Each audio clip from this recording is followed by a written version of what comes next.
What would you do if you lost everything in a single night? Imagine the smell of smoke filling your lungs, the sound of flames swallowing your home, and the fear that you might not make it out alive. Now imagine, after surviving that horror, the very company you trusted to protect you turns its back on you. That's what happened to me. I survived the fire, but insurance made me homeless. My name is Daniel, and I want you to listen carefully. Because if you own a home in the USA or UK in 2025, what I'm about to tell you could happen to you too. I thought I was safe. I paid my premiums on time. I followed every rule, and I trusted my insurance company. But when disaster struck, they had other plans. The night of the fire, it was a cold January evening. I had just finished dinner with my wife and kids when the unthinkable happened. A small spark in the kitchen turned into a raging fire.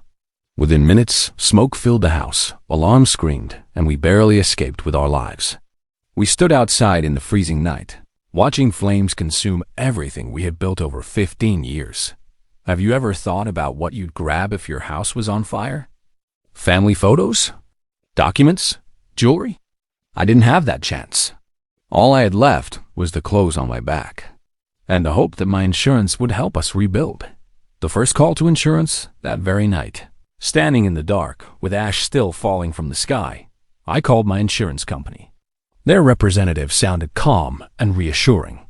"Don't worry, Mr. Daniels," she said. "That's what insurance is for. We'll take care of you." In that moment, I believed her. I thought relief was on the way. The Red Cross gave us temporary shelter. Neighbors brought us food and blankets. My children asked me, "Daddy, when can we go home?" And I told them, "Soon. Insurance will help us." I didn't know that this was the start of my second disaster, one that no fire truck could save us from. The investigation begins a few days later. The insurance investigator came. He walked through the ruins with a camera, snapping photos of blackened walls and melted furniture. He asked dozens of questions.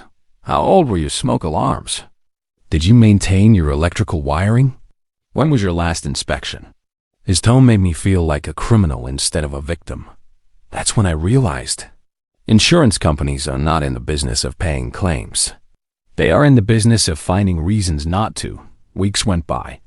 Instead of a settlement check, I got letters full of complicated terms. "We are still reviewing your claim. We require further documentation. We need proof of ownership." Proof of ownership? How could I prove ownership when every receipt, every paper, every photo had burned to ashes? Living in a Carmi savings ran out. The temporary hotel insurance had promised? Denied. They said my policy didn't cover extended living expenses. Soon, my family and I were sleeping in our car. My children, who once had their own bedrooms, were now doing homework in the back seat under the glow of a flashlight. And here's the cruel irony. I had survived the fire, but it was the insurance company that made me homeless. The broken system in 2025.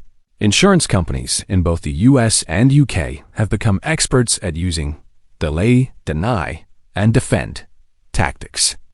They know that if they stall long enough, desperate families will give up or settle for far less than they deserve. And I was becoming one of their statistics. False promises I called every week. Each time, I was promised answers. Each time, I was handed excuses. One representative even said, "Mr. Daniels, maybe you should be grateful you and your family survived. Houses can be replaced. Lives cannot. But what good is survival when your kids are crying from the cold in the back of a car?" Have you ever felt betrayed by someone you trusted? Imagine that betrayal not from a friend, but from a company you paid thousands of dollars to every single year. The breaking point. I reached a breaking point when my wife broke down in tears one night. She whispered, "Daniel, I can't do this anymore. I feel like we're already dead." That crushed me. I was a husband, a father, and yet I couldn't provide the one thing every family deserves, a safe home. Researching my rights, that's when I decided to fight back. I started reading about homeowner rights in 2025, about regulations in both the US and UK. I discovered something shocking. Most people don't even understand the fine print of their policies. Insurance companies design them that way. And when disaster happens, the fine print becomes the trap. Here's a fact you need to hear. According to consumer watchdogs, nearly 60% of home insurance claims in 2025 face delays or disputes. That means more than half of families who suffer disasters like mine are left waiting, fighting, or giving up. But I wasn't going to give up. I knew if I didn't fight, my children would grow up remembering the year we lost everything and never got it back. So, I made a choice. I gathered every piece of evidence I could find. I contacted lawyers, and I prepared to take my insurance company head on. And what happened next shocked me even more than the fire itself. When the fire destroyed my house, I thought the worst was over. But the real fight had just begun. I had no idea that going up against an insurance company would feel like fighting a fire with a glass of water. Still, I couldn't let my family suffer in silence. Hiring a lawyer, I found a lawyer who specialized in insurance disputes. At first, I was nervous. How could I afford legal help when I was already broke? But he told me something that gave me hope. Daniel, you're not alone. This is happening to thousands of families in the US and UK every year. The system is designed to exhaust you, but we can fight this. Have you ever signed a contract you didn't fully read? That's exactly how most people sign their insurance policies. We trust, we assume, and then, in our darkest hour, those assumptions are used against us. The court battle. My lawyer explained the 3 favorite tactics insurance companies use: delay, deny, and defend. First, they stall your claim until you're desperate. Then, they deny parts of it, saying you didn't meet certain conditions. And finally, if you push back, they defend themselves aggressively in court, hoping you'll give up. Months of waiting, the legal process was slow. While lawyers argued, my kids slept on relatives' couches. My wife worked double shifts just so we could afford food. I felt like a failure every single day. The company I had trusted to protect us had turned my family into beggars. Imagine paying insurance faithfully for years, only to end up standing in a food bank line with your children. That's not just a financial loss, it's an emotional one. It destroys your dignity. The company's excuse in court? The insurance company's lawyer argued that my fire was due to negligence. They claimed I hadn't properly maintained my kitchen wiring, even though an official fire department report clearly stated the cause was accidental. They twisted every word, every detail, trying to avoid paying what they owed. The breaking news educational element. By 2025, both in the US and UK, insurance regulators have recorded record numbers of complaints against home insurers. Families everywhere are facing what I faced. Policies full of loopholes, payouts delayed for months, sometimes years, and excuses that leave victims with nothing. At that point, I asked myself, was survival even worth it?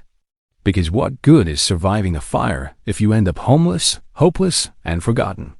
After months of fighting, my lawyer finally forced the company to make a partial payout. It wasn't enough to rebuild my house, but it was enough to rent a small apartment and get my family off the streets. For the first night in months, my children slept in beds, not in a car. My wife cried, not from sadness, but from relief. But the battle wasn't over. The payout was only a fraction of what they owed. My lawyer warned me, Daniel, they're hoping you'll stop now.